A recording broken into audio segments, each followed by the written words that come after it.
Hi hello welcome back to my channel. അപ്പോൾ ഇന്നേ നല്ല ടേസ്റ്റ് ആയിട്ടും സോഫ്റ്റ് ആയിട്ടും സൂപ്പർ ആയിട്ടുള്ള ഒരു ബോംബെ ഹൽവയാണ് കേട്ടോ ഉണ്ടാക്കിയിരിക്കണത്. അപ്പോൾ നമുക്കിത് എങ്ങനെ ഉണ്ടാക്കിയിട്ട് നോക്കിയാലോ.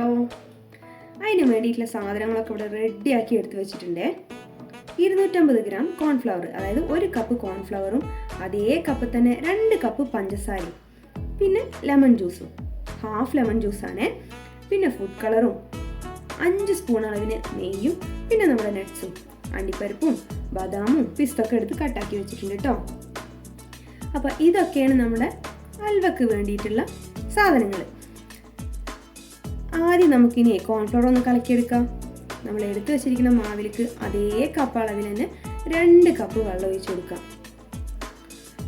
ഇനി ഇതുണ്ടല്ലോ കട്ടിയില്ലാണ്ട് കലക്കിയെടുക്കണം കേട്ടോ. തീരെ കട്ടി പാടൂലേ, നല്ലോണം നല്ല കലക്കിയാണ്ട് എടുക്കാം. അപ്പോൾ നമ്മുടെ മാവ് ഇവിടെ റെഡി ആയിട്ടുണ്ട് കേട്ടോ. നമുക്ക് ആദ്യം ഇനി പാവ് ഒന്ന് കാച്ചിയെടുക്കാം. പാവ് കാച്ചിയെടുക്കാനേ നമ്മൾ മാവ് എടുത്തിരിക്കുന്ന അതേ കപ്പ് തന്നെ 2 കപ്പ് പഞ്ചസാര, അതേ അളവിൽ തന്നെ 2 കപ്പ് വെള്ളം, ഇതും കൂടിയാണ്ട് ഒഴിച്ചു കൊടുത്തിട്ട് നമുക്ക് നല്ലോണം ഒന്ന് പഞ്ചസാരനൊന്ന് അലിയിപ്പിച്ചെടുക്കാം. നല്ലൊന്ന് ഇളക്കി കൊടുക്കണേ. പിന്നെന്താ പഞ്ചസാരക്ക് ഈ കളറെന്ന് വിചാരിക്കണ്ട കേട്ടോ, ലൈറ്റായിട്ടൊന്ന് ഫുഡ് കളർ വെട്ടതാണ്. ഇനി നമ്മളൊന്ന് ഹൈ ഫ്ലെയിമിൽ ഇട്ടിട്ട് വെള്ളത്തിന് ഒന്നുകൊണ്ട് പഞ്ചസാരനൊന്ന് നല്ലോണം ഒന്ന് അലിയിച്ചെടുക്കാം. പഞ്ചസാരൊക്കെ ഒന്ന് അലിഞ്ഞു വന്ന സ്ഥിതിക്ക് നമ്മൾ എടുത്ത് വെച്ചിരിക്കുന്ന ഫുഡ് കളറും കൂടി അലിക്കാണ്ട് കൂട്ടി കൊടുക്കാം. ഇനി നല്ലോണം നല്ലാണ്ട് ഇളക്കി കൊടുത്ത് കണ്ടില്ലേ. ഇപ്പം നമ്മുടെ ഫുഡ് കളറൊക്കെ നല്ല സെറ്റായിട്ട് വന്നിട്ടുണ്ട്. ഇനി നമ്മൾ എടുത്ത് വെച്ചിരിക്കുന്ന ലെമൺ ജ്യൂസും ഇട്ടിട്ട് നല്ലോണം ഇളക്കുക. പിന്നെ ലെമൺ ജ്യൂസ് വേണമെങ്കിൽ ഒഴിച്ചാൽ മതി കേട്ടോ, പുളിപ്പിൻ്റെ ടേസ്റ്റ് ആവശ്യമുള്ളവർ ഒഴിച്ചാൽ മതി.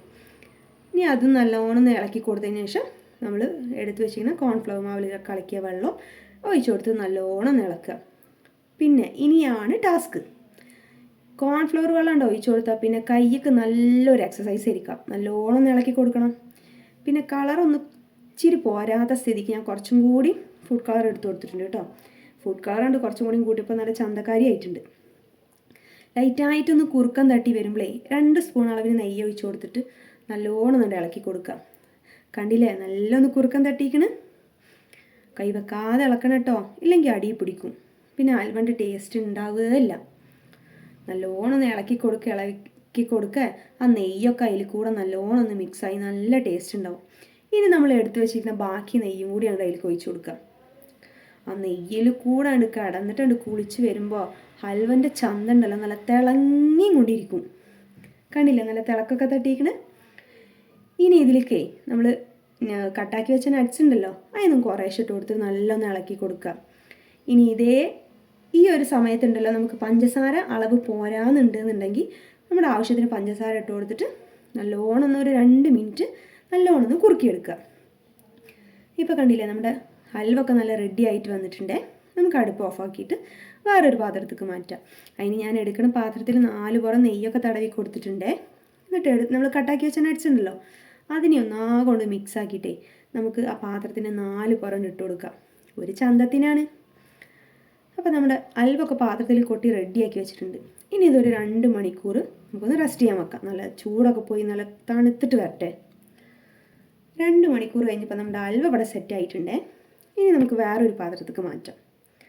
കണ്ടില്ലേ, തിരിച്ചിട്ടപ്പോൾ നല്ല ചന്തയില്ല നട്ട്സുകളുടെ ഒക്കെ ചന്ത മാത്രമല്ല നല്ല ടേസ്റ്റുമാണ് കേട്ടോ. ഇനി അടുത്ത പണി പറഞ്ഞത് കട്ടാക്കണതാണ്. അപ്പോൾ കട്ടാക്കി ഇവിടെ സെറ്റാക്കിയിട്ടുണ്ട് കേട്ടോ. നല്ല സോഫ്റ്റ് ആയിട്ടാണ് നമ്മുടെ ഹൽവ വന്നിരിക്കുന്നത്. അപ്പോൾ എല്ലാവരും ഒന്ന് ട്രൈ ചെയ്ത് നോക്കണേ. അപ്പോൾ ഈ വീഡിയോ എല്ലാവർക്കും ഇഷ്ടപ്പെട്ടു എന്ന് വിചാരിക്കുന്നു. ഇഷ്ടപ്പെട്ടെങ്കിൽ വീഡിയോ ലൈക്ക് ചെയ്യുക, ഷെയർ ചെയ്യുക, സബ്സ്ക്രൈബ് ചെയ്യാത്തവരാണെങ്കിൽ സബ്സ്ക്രൈബ് ചെയ്യുക. അപ്പോൾ വീണ്ടും നമുക്ക് വേറൊരു വീഡിയോയിലേക്ക് കാണാം.